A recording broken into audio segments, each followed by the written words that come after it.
What's up everyone and welcome back to the Werewoof Reactions. My name is Wolfie and today we're going to be talking about issue number 3 of the IDW Sonic the Hedgehog comics. Let's talk about it.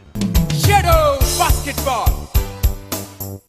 Okay, so for issue number 3 I'm going to go ahead and tell you guys what I liked, what I didn't like, and I'll give it a score. So of course, based on the cover and, the tease last time, our boy Knuckles here is the main attraction of this book. But that's not all who shows up in this one.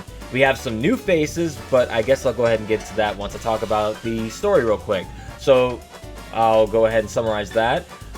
We start off, Sonic arrives in the next town over, where Amy told him to go. We see Knuckles soloing one of the Super Badniks, which again shows how strong Knuckles is. He was able to take down a Super Badnik all by himself. Sonic afterwards rushes up to him and asks, hey, what are you doing down here? And Knuckles is like, well, this town is where we get most of our Wisp and Wisp spawn weapons, the things that were used in Sonic Forces. Most of those come from this town. And suddenly, our shipments started drying up, so I came here to figure out what's going on. Why aren't we getting any more shipments of these Wisps? So Sonic's like, you know what? You might need some help, so I'm coming with you. The two venture inside. Rather, they don't venture inside the town. When they go up to the town gates, they're like, let us in, it's Knuckles, the leader of the Resistance, and I'm Sonic the Hedgehog, world hero renowned. And they're like, we can't let you in. They're like, why not? I can't say. So the two just rush in anyway. Knuckles climbs the wall and Sonic runs up the wall and they go into the town. Turns out, the town is under, martial law. Everybody is, running and hiding, and no one seems to greet these two the way they should be greeted, like the heroes they are. Come to find out, one of the villagers tells Sonic and Knuckles that they kinda messed up. There were these two mercenaries who showed up to their gates while they were under attack by Eggman Badniks. They welcomed them in. The two mercenaries agreed to fight the Eggman Badniks to help them out, but it turns out once the Badniks were defeated, they decided they wanted to take over the town, and they kind of did. They took all their weapons, they took everything, and now they kind of run the town with an iron fist. So the two in question, these two mercenaries, turned out to be the new characters Ruff and Tumble, two skunk characters who appear to be brothers, I believe. It's not really expanded upon, but they have to be related somehow. They're both skunks. Sonic and Knuckles find the many shipments of Wisp weapons and everything. Turns out the Wisps have just been hoarded. They're not being used. They're just kind of being locked away in storage. It's hinted at that Sonic says that, the Wisp, they explain a little more than the games did, of course. Why the Wisps are still here after Sonic Colors, because they say, he says something along the lines of, Sonic says something along the lines of, the Wisp agreed to help us with their powers sometime after Eggman started attacking, so they decided to stick around and even allowed themselves to be trapped inside those, not trapped, but put inside those capsules that you run into while you're playing the games and the Wisp come out. So that happens. I'm trying to figure out if there's anything else I'm missing. Knuckles and Sonic come upon Ruff and Tumble, who are kind of just showing who they are, being these aggressive brutes who are just kind of using the townspeople. We got one of the townsfolk underneath, his feet, using them as like a footrest. We got him using one of the females to fan himself. They're serving him food and everything, and it's like, okay, these guys are clearly taking advantage of these helpless villagers. So Sonic and Knuckles, of course being the heroes they are, decide, no, we're not having any of that. Decide to rush in and pretty much fight them head on. One of them uses an attack called Stink Bomber, where he runs on a wall, jumps over Knuckles, and just hits him with this green stinky gas. And then it's the best part is how Knuckles comes out of the gas. His eyes are watering and pink. He's because his eyes are burning from the gas, and he still manages to knock out Ruff, or was it Tumble? Oh, I forgot to mention, before Ruff and Tumble get into the battle, they have kind of this little synchronized moment, where it's the bad guys introduce themselves. They did a little rhyme. I think, what did they say? Something, oh man, it rhymed, and then they were like, you're about to take on Ruff and Tumble, and they both kind of do their pose thing, Ginyu Force style, and it was oh, okay, these two got that thing going on. Interesting.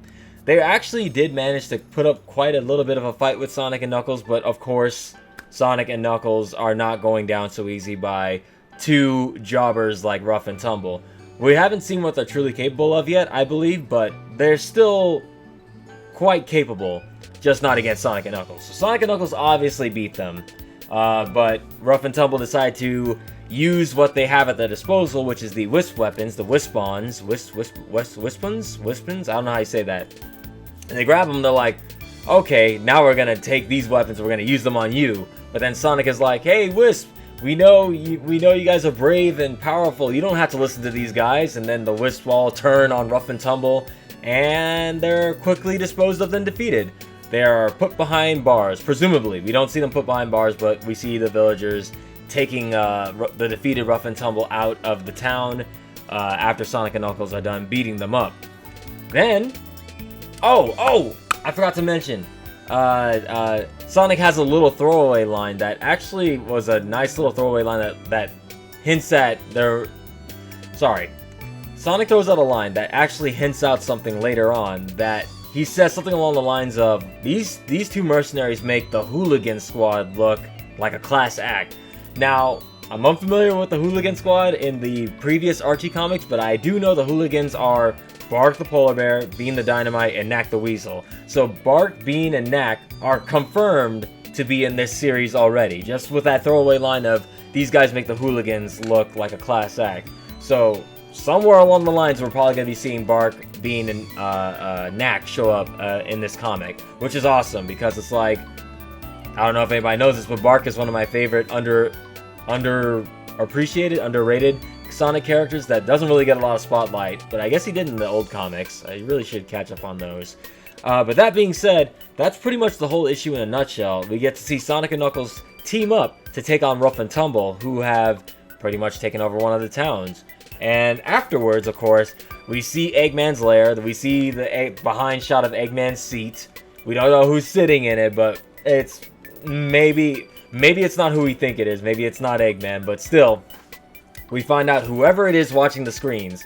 We saw a spy bot was watching the Rough and Tumble battle of Sonic and Knuckles, and the bot is relaying information to whoever's sitting in Eggman's seat, and the person in Eggman's seat says, oh, so Knuckles is still out there playing the hero role, huh? Okay, well that means the Master Emerald on Angel Island is currently unguarded. This will make my plans much, much easier, and that's how it teases the ending of this comic. So whoever it is in that seat is clearly doing something evil here, and I'm wondering, though Knuckles... Oh, sorry. I'm rambling again. Though Knuckles is currently on the fight, is fighting back on Mobius, Earth, wherever they are. He hasn't been on Angel Island for how long? No one's decided to go for the Master Emerald? Interesting, but I guess if Eggman was out of the picture, no one would really go for it, but still, it's an interesting development I didn't really think of. What else? Is there anything else I'm forgetting? Oh yeah, and of course they teased in the next one that we're going to be seeing a new face as well as a returning face who will blaze onto the scene. I wonder who they're talking about. Can't wait. So that's pretty much the comic in a nutshell. I liked it. I don't think I liked it as much as issue number 2. The artwork was also very good. The art in this one was done by, let me look it up, I have it right here on the other screen. The art was done by Jennifer Hernandez. I'm not good at pronouncing names. And of course it was written by Ian Flynn. Great comic, but there's still something missing. I think Sonic and Knuckles needed to still have they still have that dynamic where I still think they should be rivals, but they were a little too friendly. It's just how I always viewed Sonic and Knuckles, as being these kind of two hot-headed idiots that are not always at each other's throats, but they more or less kind of reluctantly get along. But maybe that's how I always viewed them, because that's the way they were written in the old Archie comics. So that's a minor nitpick that's not even that big, and that just comes down to personal opinion. I did like the banter between Sonic and Amy a lot more than I liked the banter between Sonic and Knuckles in this one. But Rough and Tumble seemed like a really fun group of villains that we're going to see. I hope they're reoccurring, that we're going to see them come back again. Because, honestly, I like their designs. Especially seeing them in motion, well, not in motion, but seeing them in action, seeing them do more dynamic poses than the initial poses we saw them when they were revealed in the art. Is there... Well, let me run through in my head real quick. Things I liked, the story was fine. I like seeing Knuckles show up again because Knuckles is like my third favorite Sonic character, and I do like that they showcase how strong he is, that he was actually soloing a Super Badnik, something that it took both Sonic and Tails in issue 1 to defeat, that Knuckles was doing by himself. So yeah, he's pretty strong. I can't wait to see other characters show up so we can start, you know, having that thing of who could beat who in the comics. That being said, if I had to rate this comic, I would give it an 8.4 out of 10.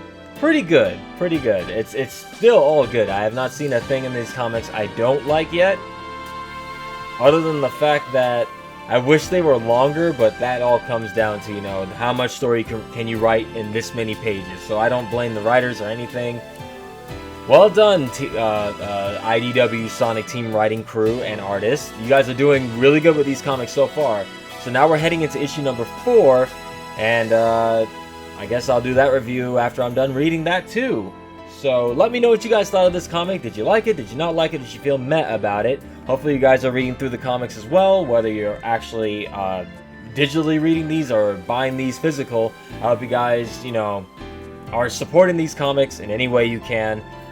Don't forget to subscribe to this channel if you haven't already, and I will see you all in the next video, which will probably be issue number 4 review or a reaction video, depending on what comes first. But I'll see you all then, so stay tuned.